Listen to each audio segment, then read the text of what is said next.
Welcome to Major Intonio's presentation of The Great Pacific War, A History of the American-Japanese Campaign of 1931-33, by Hector C. Bywater, published in 1925.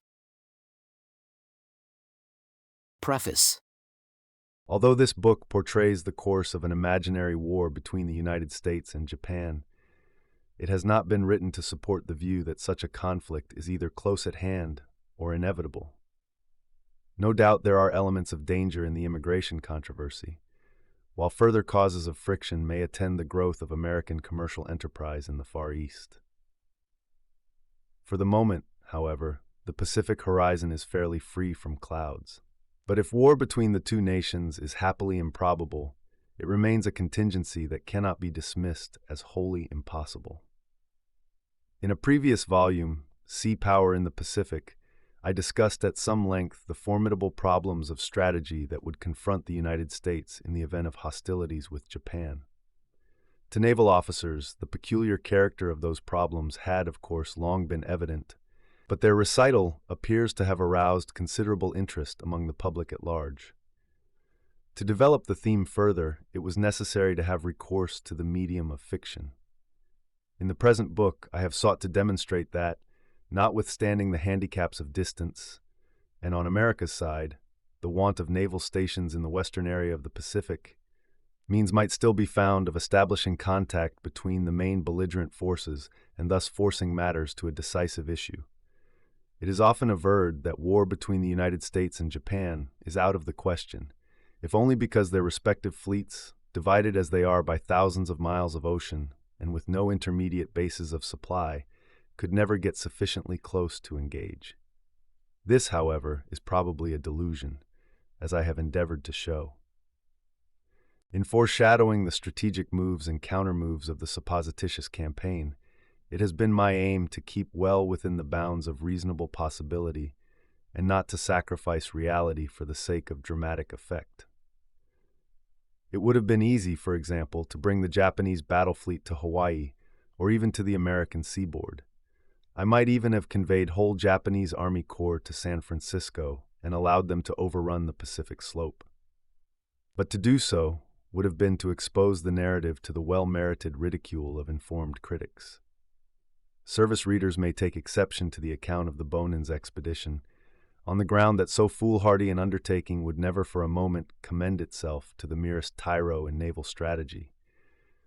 I submit, however, that the enterprise in question would be no more hazardous and unsound than certain operations which were seriously advocated by professional strategists during the World War of 1914-18. Moreover, at a time of national crisis, any scheme which promises to achieve major results at small cost must inevitably make a strong appeal to political leaders, who have not infrequently been known to sanction military operations in the teeth of the best professional advice. Particulars of the American and Japanese combatant forces are based upon the latest and most reliable information from both countries.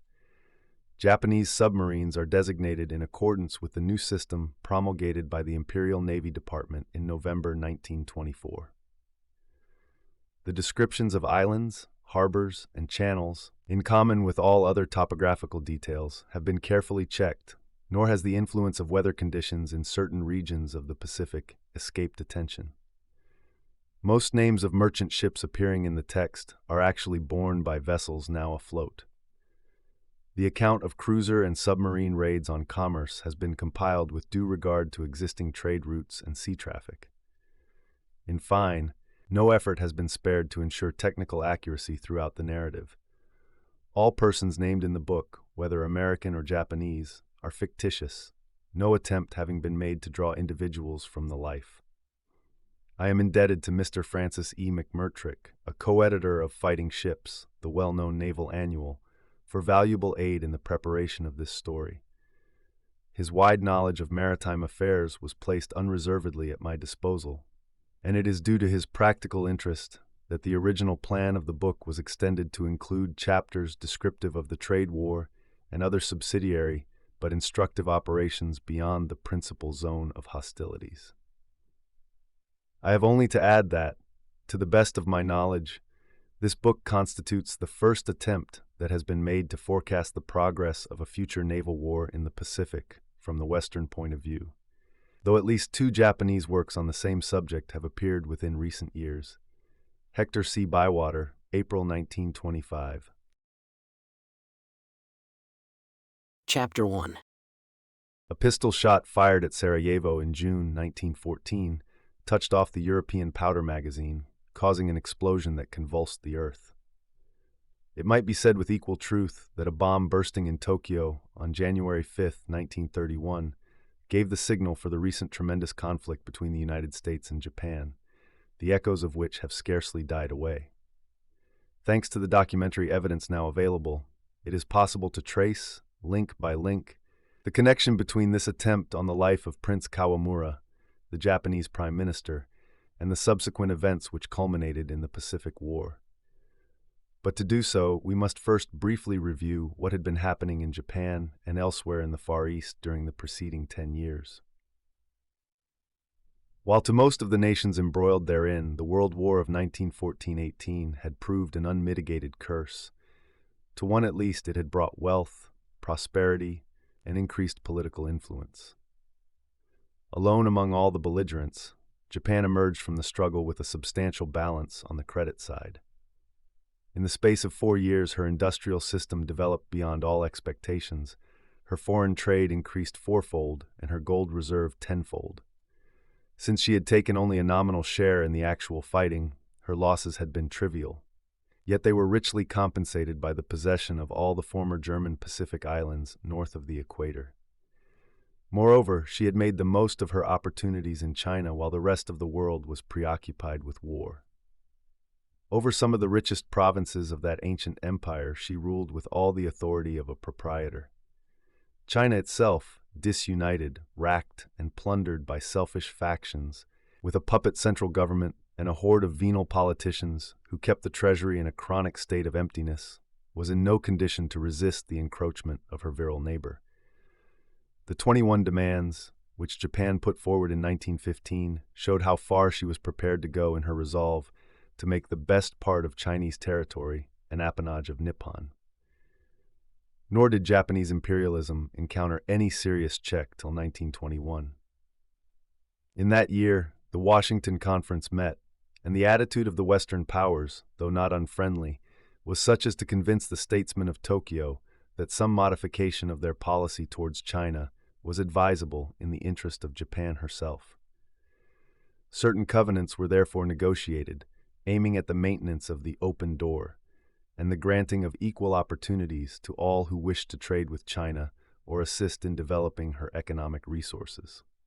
But it soon became evident that Japan had no intention of allowing others to share the privileges she claimed on the Asiatic mainland.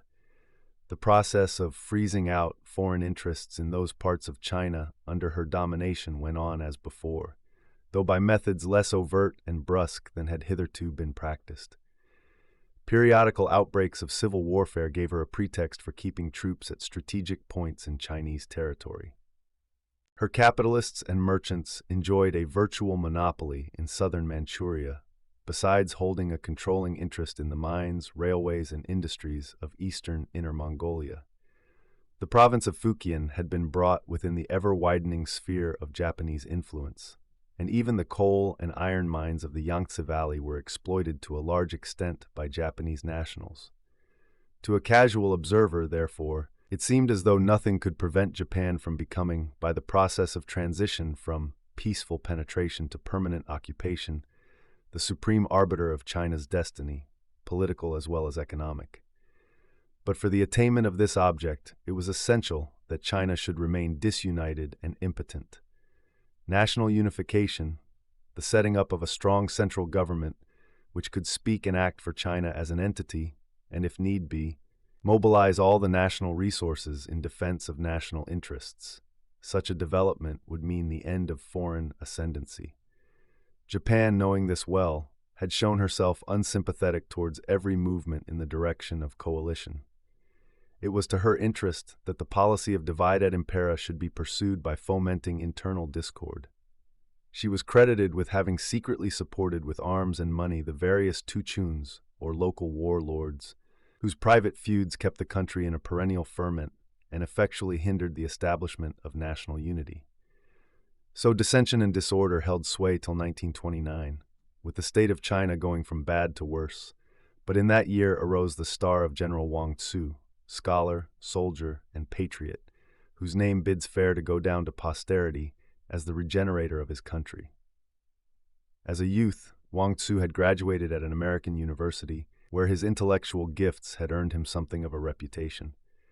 Returning to China, he took up the practice of law at Hankow, and was engaged in that peaceful pursuit when civil war broke out early in 1929, following the attempt of Tu Quan, a military adventurer from Shanxi, to march on Peking and proclaim himself dictator.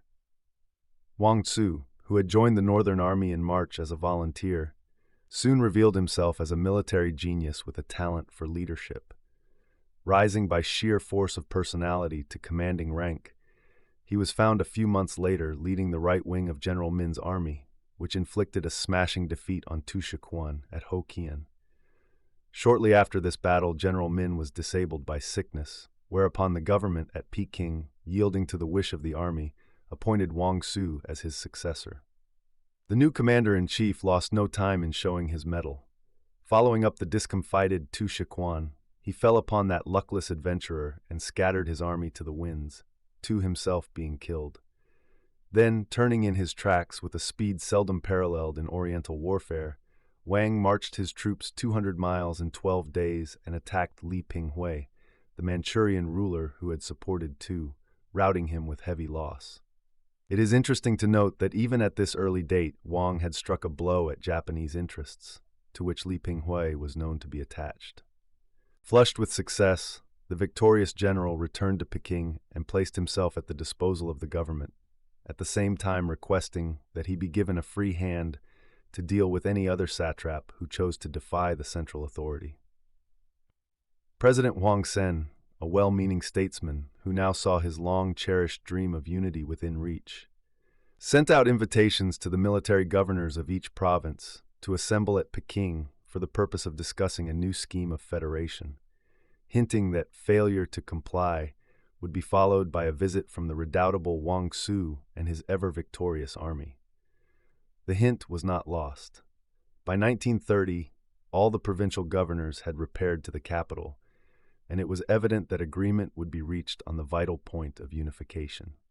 Even the sluggish patriotism of the provincial governors was stirred by the prospect of putting an end to that foreign dictation which they had endured for so long.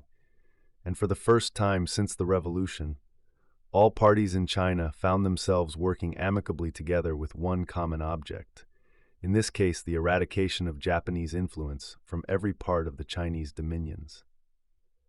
Such, then, was the position at the dawn of 1930.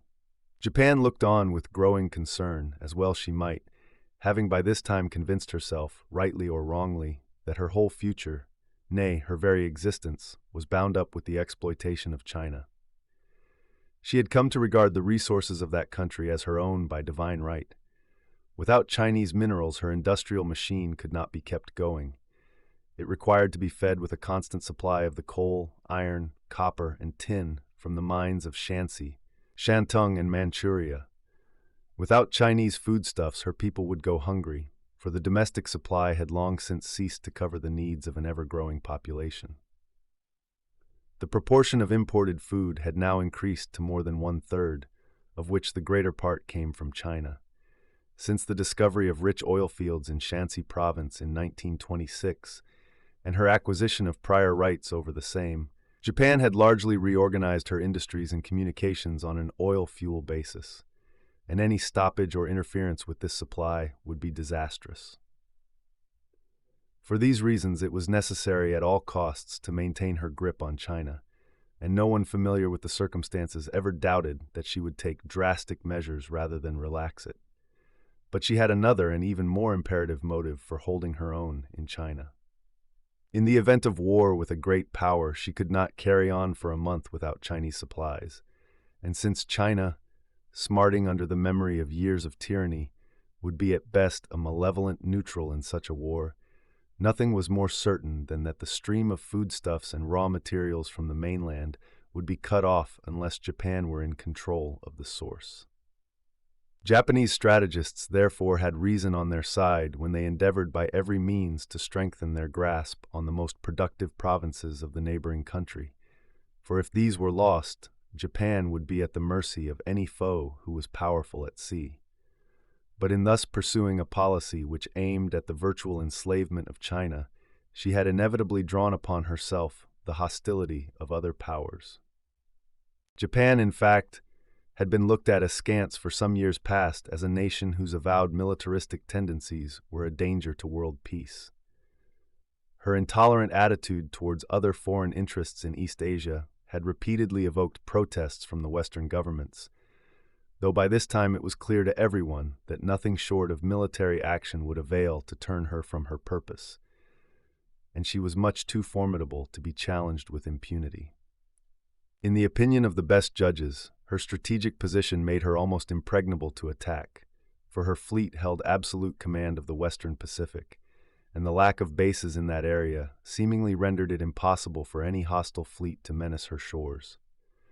Moreover, with an active army of 250,000 men and a trained reserve of 2 millions, she was strong enough to hold her own against any force that could be brought against her from the neighboring continent.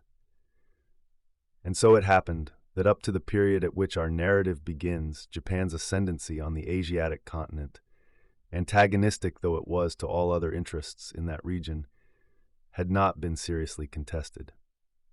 In the autumn of 1930, an incident had occurred which seemed not unlikely to bring matters to a head. In October, the Peking government granted to an American syndicate headed by Mr. Waldo Sayers, the well-known New York financier, a concession to work the Green Mountain iron and coal fields of Kiangsi, an upper province of the Yangtze Valley, where exceptionally rich deposits had been located by American prospectors. Japan forthwith addressed a protest to Peking, pointing out that since the district referred to was one in which Japanese interests had hitherto been recognized as paramount, the validity of this concession to the nationals of another power could not be admitted by her. The Chinese government, in reply, pointed out that Kiangsi province was not mentioned as a Japanese enclave in any existing convention or treaty between the two countries, so that the government was fully justified in granting such a concession to the American syndicate. The Japanese rejoinder to this note was brusque and even threatening, but Peking stood firm. There the matter rested for the moment while Mr. Sayers continued his preparations for developing the concession. Though the Japanese press boasted in violent language that neither he nor any other foreigner would be permitted to raise a ton of coal or iron from the Kiangsi mines. Concurrent events in Japan itself had already begun to turn the thoughts of her rulers into dangerous channels. A succession of harsh laws had utterly failed to check the spread of radical doctrines which had taken root among the masses some 20 years beforehand. Large sections of the people were imbued with communistic ideas, and organized labor was loudly demanding a voice in the conduct of national affairs. It was clear that the old order was changing, but the representatives of that order were in no mood to accept the inevitable. Honestly believing as they did that the advent of democratic government would herald the ruin of their country, they were prepared to go to any lengths rather than submit to such an innovation. It is true that manhood suffrage had been conceded in 1925 after years of fruitless agitation by the liberal parties. But this, as everyone had foreseen, made little difference to the system of government, which remained in essence just as much an autocracy as before. The Japanese parliament, having no real executive power, was little more than a debating club. The group of elder statesmen whose labors had raised Japan to the rank of a great power had passed away, but in their stead the military chiefs still reigned supreme. It was not to be expected that they would stand idle while the shadow of revolution darkened the land and threatened the eclipse of everything they and their caste stood for. Many years before, a writer on Asiatic affairs had predicted what their decision would be in such an event. "It is a cardinal principle of the ruling element in Japan," he observed, that a people which is kept preoccupied with trouble abroad will have neither the time nor the inclination to brood over its domestic grievances. That these men, in whom the feudal spirit still burns fiercely beneath a veneer of Western civilization, will remain passive in face of this growing menace to their power and their most sacred traditions, is not to be believed. On the contrary, it is virtually certain that they will shrink from no course of action which is calculated to stem the rising tide of rebellion and anarchy. On an earlier occasion, when the domestic situation was far less grave, they did not scruple to plunge the country into war with China. What more likely than that the same expedient will be adopted in the present emergency? Patriotism is still a virtue in Japan, and there is little doubt but that all the best elements in the nation would support a policy of war if they believed the alternative to be social chaos. At the period we are now dealing with, the social situation in Japan was far more acute than it had been when the above forecast was penned. Communist agitators were hard at work in all the great industrial centers. Mass meetings at which sedition was preached were held without any attempt at concealment, and the police were openly defied. In November 1930, an attempt to arrest two prominent communists, Watanabe and Onzu, who were addressing a labor convention at Osaka, provoked a riot, in which several police officials and more than a score of civilians were killed. So threatening was the temper of the crowd on this occasion that troops were called out. In the following month, Watanabe was arrested at Tokyo, and the authorities announced that he would be severely dealt with. Organized labor at once took up the challenge. Indignation meetings were held in all parts of the country, and resolutions passed demanding the immediate release of the prisoner and the dismissal of the Minister for Home Affairs, Mr. Sasaki, who had ordered the arrest to be made. Failing compliance with these demands, the labor spokesman threatened a general strike. There were those in the cabinet who urged upon the premier, Prince Kawamura, the wisdom of setting Watanabe at liberty in view of the ugly temper of the populace. But the prince refused to listen to such advice. He would countenance no parleying with the mob, he said. It was the duty of the government to maintain law and order, and they were determined to take all necessary measures to that end. When the premier's answer became known, there was a violent outburst of fury among the workers. A general strike was declared on January 2, 1931. And so swift was the response that in less than 24 hours, the industrial system of the country was all but paralyzed. Riots broke out simultaneously at so many points in Tokyo and the provinces that the police were powerless to cope with them.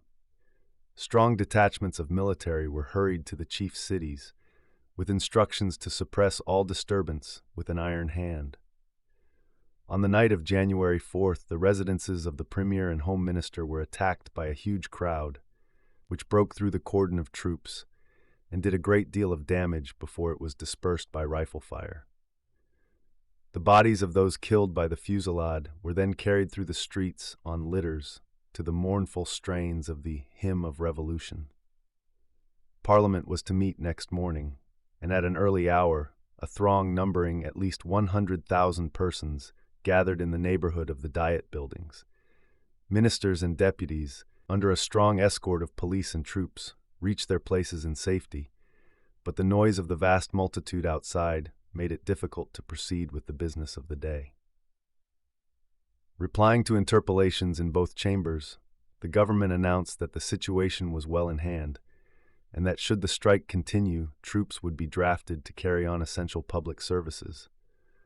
Furthermore, that force would be employed without stint against those evil-minded persons who were seeking to overthrow the Constitution. As the Premier was passing out through the lobby of the upper chamber, a man in the uniform of an usher hurled a bomb. Although the explosion was violent, Prince Kawamura escaped serious injury, but 2 deputies with him were killed outright, and there were numerous casualties among bystanders in the lobby.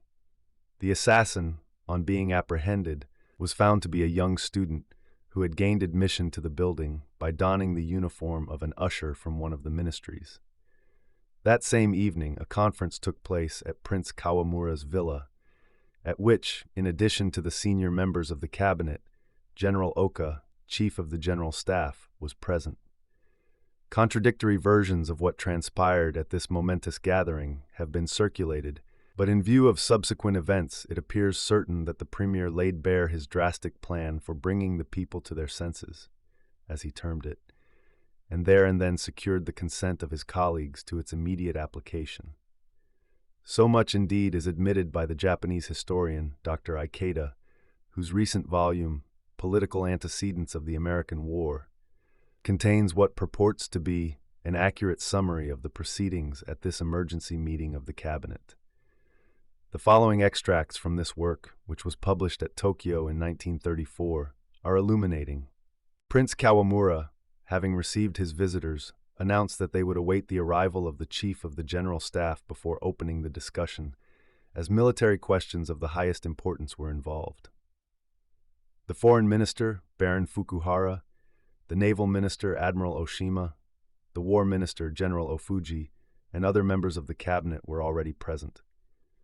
When General Oka arrived, the Premier at once declared the meeting in session and began an address. "The country stands in imminent danger," he said. "As you are aware, the revolt is spreading more rapidly than we can cope with it, and the ringleaders, conscious of their strength, are daily becoming more defiant. I have been advised from certain quarters to parley with them, but that to my mind would be a fatal course, for it would lead them to think that their tactics of intimidation had succeeded, and they would be encouraged to raise all manner of impossible demands. On the other hand, to stamp out this menace, we should need to employ the most ruthless measures.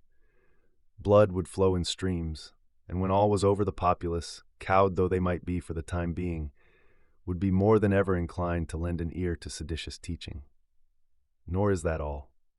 Before deciding to make unrestricted use of troops to crush this revolt, we must be sure that the spirit of the army is proof against the insidious propaganda of the revolutionaries, and I fear that we have no such assurance.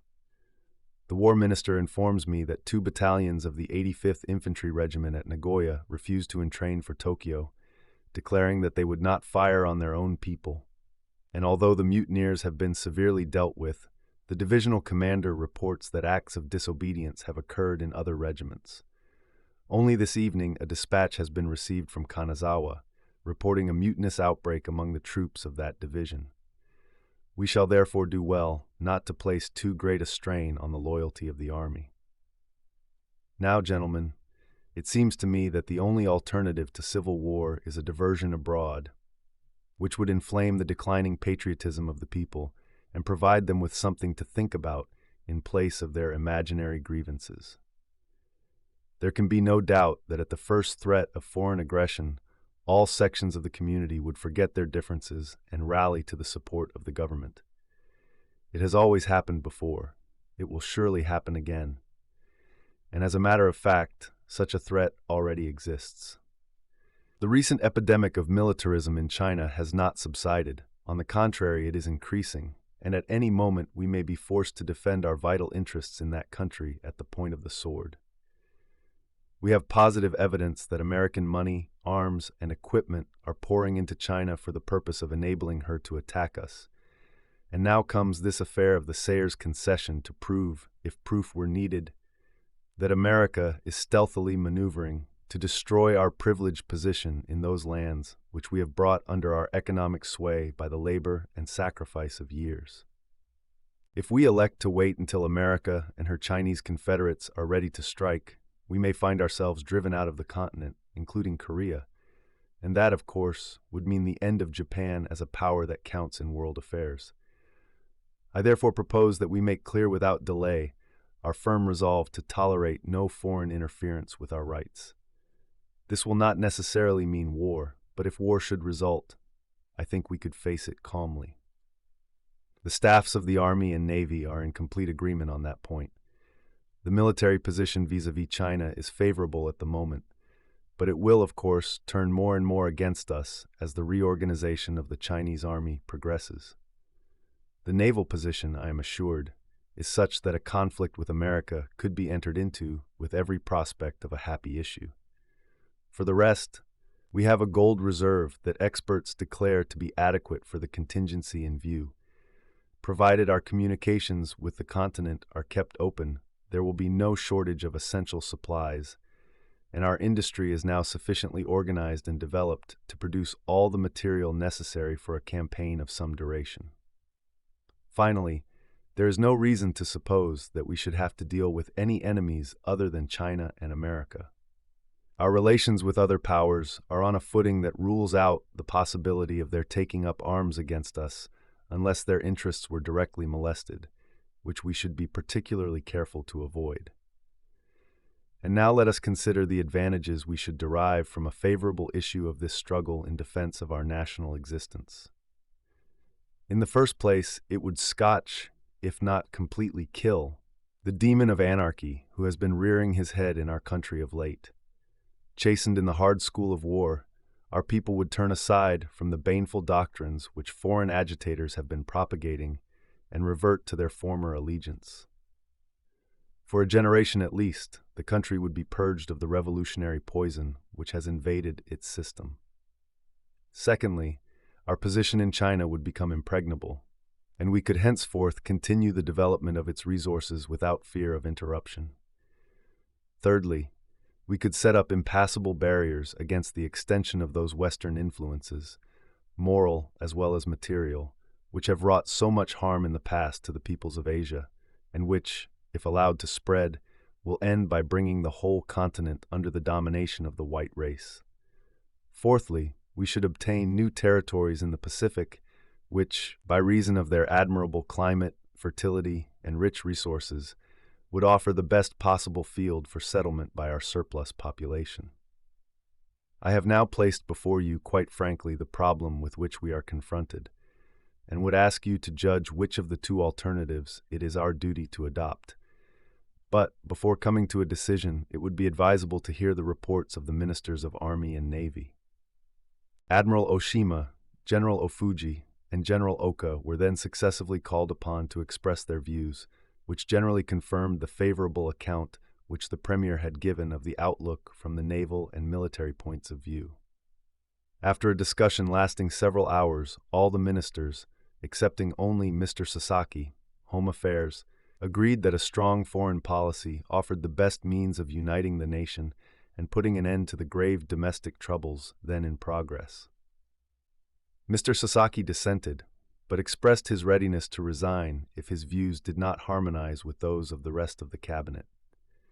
At this the meeting broke up, Prince Kawamura bidding his colleagues farewell with the significant words, "Gentlemen, the necessary steps will be taken to give effect to our common decision." At 6 p.m., secret orders were issued to put in force Sections 1, 2, and 44 of the War Emergency Plan.